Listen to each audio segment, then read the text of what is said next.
Capítulo 6. Esa noche, el rey no podía dormir.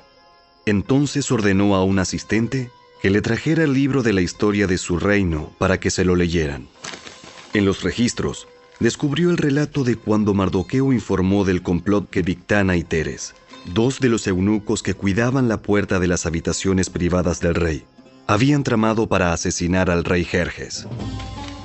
¿Qué recompensa o reconocimiento le dimos a Mardoqueo por este acto? Sus asistentes contestaron: Nunca se ha hecho nada.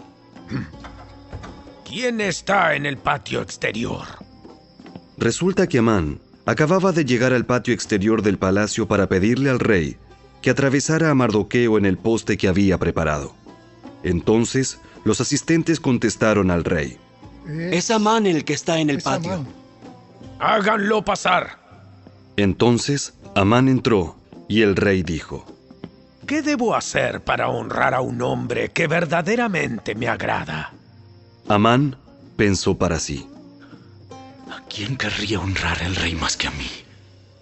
Así que contestó: Si el rey desea honrar a alguien, debería sacar uno de los mantos reales que haya usado el rey y también un caballo que el propio rey haya montado. Uno que tenga un emblema real en la frente. Que el manto y el caballo sean entregados a uno de los funcionarios más nobles del rey y que esta persona se asegure de que vistan con el manto real al hombre a quien el rey quiere honrar y lo paseen por la plaza de la ciudad en el caballo del rey. Durante el paseo, que el funcionario anuncie a viva voz: esto es lo que el rey hace a quien él quiere honrar. ¡Perfecto! ¡Rápido! Lleva mi manto y mi caballo y haz todo lo que has dicho con Mardoqueo, el judío que se sienta a la puerta del palacio.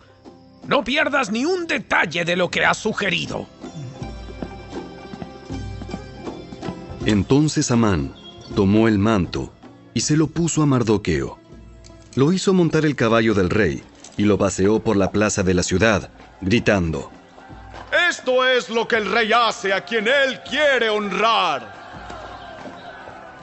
Después, Mardoqueo regresó a la puerta del palacio, mientras que Amán se apresuró a volver a su casa desalentado y totalmente humillado.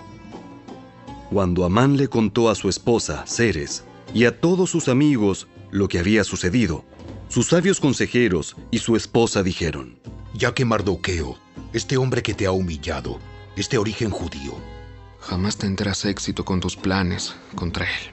Será tu ruina seguir oponiéndote a él. Mientras estaban hablando, llegaron los eunucos del rey y enseguida se llevaron a Amán al banquete que Ester había preparado. Capítulo 7. Entonces el rey y Amán fueron al banquete de la reina Ester. En esta segunda ocasión, mientras bebían vino, el rey volvió a decir a Ester: Dime lo que desees, reina Ester. ¿Cuál es tu petición? Yo te la daré, aun si fuera la mitad del reino.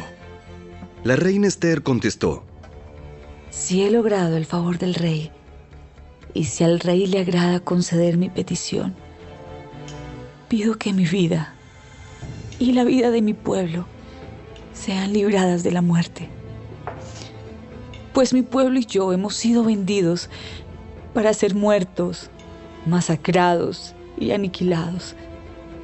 Si solo nos hubieran vendido como esclavos, yo me quedaría callada, porque sería un asunto por el cual no merecería molestar al rey. ¿Quién sería capaz de hacer semejante cosa? ¿Quién podría ser tan descarado para tocarte a ti? Ester contestó: Este malvado Amán es nuestro adversario y nuestro enemigo. Amán se puso pálido de miedo delante del rey y de la reina. Entonces el rey, enfurecido, se levantó de un salto y salió al jardín del palacio. Amán, en cambio, se quedó con la reina Ester para implorar por su vida, porque sabía que el rey pensaba matarlo. En su desesperación, se dejó caer sobre el diván donde estaba reclinada la reina Ester, justo cuando el rey volvía del jardín del palacio. El rey exclamó: ¡Hasta se atreve a atacar a la reina aquí mismo, en el palacio, ante mis propios ojos! Entonces, en cuanto el rey habló, sus asistentes le cubrieron la cara a Amán en señal de condena. Luego, Harbona, uno de los eunucos del rey, dijo: Amán ha levantado un poste afilado de 23 metros de altura en el patio de su casa. Tenía pensado utilizarlo para atravesar a Mardoqueo, el hombre que salvó al rey de ser asesinado. ¡Que atraviesen a Amán en ese poste! Entonces, atravesaron a Amán con el poste que había levantado para Mardoqueo. Y la furia del rey se calmó. Capítulo 8.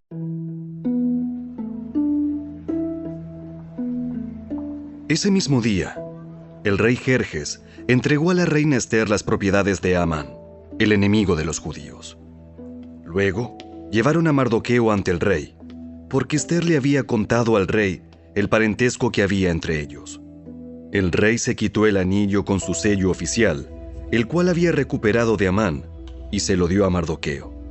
Y Ester nombró a Mardoqueo como encargado de las propiedades de Amán.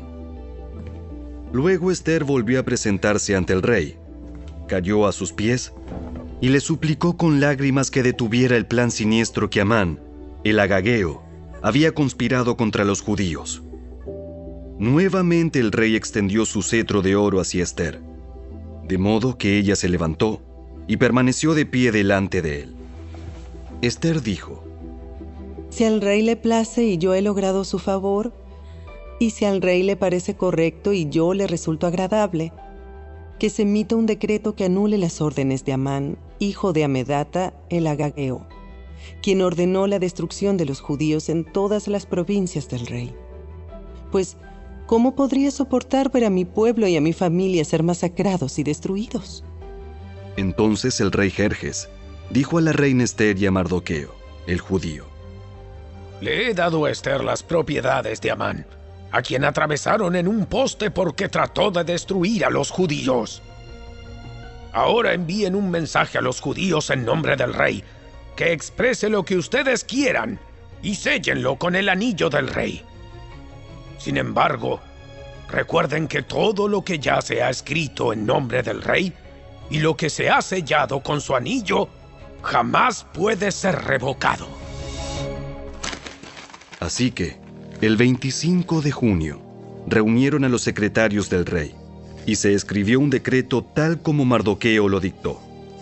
Lo enviaron a los judíos y a los funcionarios de más alta posición, a los gobernadores y a los nobles de las 127 provincias, que se extendían desde la India hasta Etiopía. Este decreto se escribió en los propios sistemas de escritura y en los propios idiomas de cada pueblo del imperio, incluido el de los judíos. El decreto se redactó en nombre del rey Jerjes y fue sellado con el anillo del rey. Mardoqueo envió los comunicados por medio de los mensajeros veloces, quienes montaban caballos rápidos, criados especialmente para el servicio del rey. El decreto del rey les daba autoridad a los judíos de todas las ciudades para unirse y defender su vida. Se les permitía matar, masacrar y aniquilar a cualquiera, de cualquier nacionalidad o provincia, que los atacara a ellos o a sus esposas e hijos. También podían apoderarse de los bienes de sus enemigos. El día escogido para llevar a cabo esa acción en todas las provincias del rey Jerjes fue el 7 de marzo del año siguiente. En cada provincia debía emitirse una copia de ese decreto como ley y proclamarse a todos los pueblos, para que los judíos estuvieran preparados para vengarse de sus enemigos el día señalado.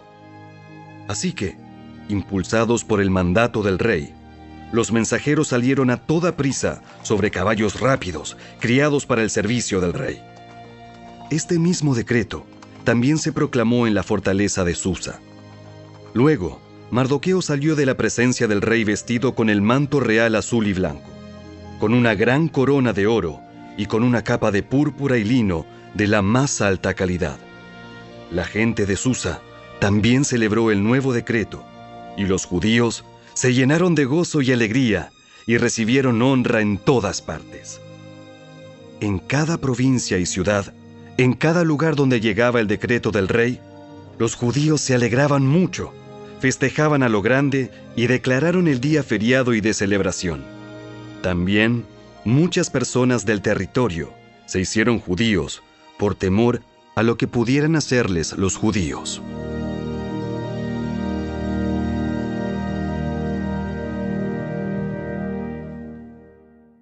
Capítulo 9. Así que, el 7 de marzo, los 2 decretos del rey entraron en vigencia. Ese día, los enemigos de los judíos tenían la esperanza de dominarlos, pero ocurrió todo lo contrario. Fueron los judíos quienes dominaron a sus enemigos. Los judíos se reunieron en sus ciudades, en todas las provincias del rey, para atacar a todo el que intentara hacerles daño. Pero nadie pudo hacerles frente porque todos les tenían miedo. Además, todos los nobles de las provincias, los funcionarios de más alta posición, los gobernadores y los funcionarios reales ayudaron a los judíos por temor a Mardoqueo, pues a Mardoqueo lo habían ascendido a un alto cargo en el palacio del rey, y su fama se extendía por todas las provincias a medida que se hacía más y más poderoso. Así que, el día señalado, los judíos hirieron de muerte a sus enemigos a filo de espada. Mataron y aniquilaron a sus enemigos e hicieron lo que quisieron con quienes los odiaban. En la propia fortaleza de Susa, los judíos mataron a 500 hombres. También mataron a Parsandata, a Dalfón, a Aspata, a Porata, a Adalía, a Aridata, a Parmasta, a Arisai, a Aridai y a Baisata, los 10 hijos de Amán, hijo de Amedata, el enemigo de los judíos, pero no se quedaron con ninguna de sus pertenencias. Ese mismo día, cuando se le informó al rey el número de muertos en la fortaleza de Susa, hizo llamar a la reina Ester y le dijo: Los judíos mataron a 500 hombres solo en la fortaleza de Susa, además de los 10 hijos de Amán. Si aquí hicieron eso, ¿qué habrá pasado en el resto de las provincias? Ahora bien, ¿qué más quieres? Te será concedido. Dímelo y lo haré. Ester contestó: Si al rey le agrada que a los judíos de Susa se les dé permiso para hacer mañana lo que hicieron hoy, y que los cuerpos de los 10 hijos de Amán sean atravesados en un poste. El rey estuvo de acuerdo, y el decreto se hizo público en Susa. Atravesaron los cuerpos de los 10 hijos de Amán. Luego, el 8 de marzo, los judíos de Susa se reunieron y mataron a 300 hombres más, y otra vez tampoco se quedaron con ninguna de sus pertenencias. Mientras tanto, los demás judíos en todas las provincias del rey se reunieron para defender su vida. Quedaron aliviados de todos sus enemigos, al matar a 75,000 de los que los odiaban. Pero no se quedaron con ninguna de sus pertenencias. Eso ocurrió en todas las provincias el 7 de marzo, y el día 8 descansaron para celebrar su victoria con un día de fiesta y alegría. Los judíos de Susa mataron a sus enemigos el día 7 de marzo, continuaron el 8, y luego el día 9 descansaron, y lo designaron su día de fiesta y alegría.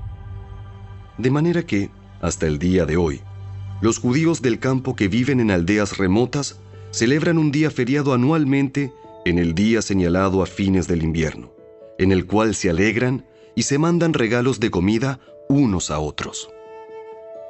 Mardoqueo registró esos acontecimientos y envió cartas a los judíos que vivían cerca y lejos, en todas las provincias del rey Jerjes, para motivarlos a celebrar cada año un festival durante esos 2 días. Les dijo que debían celebrar esos días con alegría y festejos, obsequiándose porciones de comida unos a otros y haciendo regalos a los pobres. Ese festival conmemoraría el tiempo en que los judíos quedaron aliviados de sus enemigos, cuando su dolor se convirtió en alegría y su duelo en gozo. Así que los judíos aceptaron la propuesta de Mardoqueo y adoptaron esa costumbre anual. Amán, hijo de Amedata el Agageo, el enemigo de los judíos, había conspirado para aplastarlos y destruirlos en la fecha escogida al echar suertes. A las suertes se las llama Purim. Pero cuando Ester se presentó ante el rey, él emitió un decreto que causó que el plan siniestro de Amán se volviera en su contra. Y tanto Amán como sus hijos fueron atravesados en un poste afilado. Por eso la celebración se llama Purim, porque es la palabra que se empleaba antiguamente para la frase echar suertes. Por lo tanto, debido a la carta de Mardoqueo y a la experiencia que vivieron, los judíos de todo el reino se pusieron de acuerdo para iniciar esa tradición y pasarla a sus descendientes y a todos los que se hacían judíos. Declararon que jamás dejarían de celebrar cada año esos 2 días prescritos en la fecha señalada.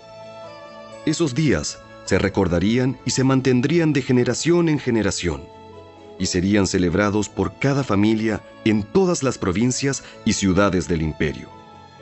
El festival de Purim nunca dejaría de celebrarse entre los judíos, ni se extinguiría de entre sus descendientes el recuerdo de lo ocurrido. Luego, la reina Ester, hija de Abihail, junto con Mardoqueo, el judío, escribieron otra carta en la cual la plena autoridad de la reina respaldaba la carta de Mardoqueo para establecer el festival de Purim. Se enviaron cartas con deseos de paz y seguridad a los judíos de las 127 provincias del imperio de Jerjes. Esas cartas establecían la celebración anual del festival de Purim en las fechas señaladas, como lo habían decretado el judío Mardoqueo y la reina Ester. El pueblo decidió celebrar el festival, de la misma manera que había decidido establecer el tiempo de ayuno y luto para sí y sus descendientes. Así que el mandato de Ester confirmó la costumbre del Purim, y todo quedó escrito en los registros.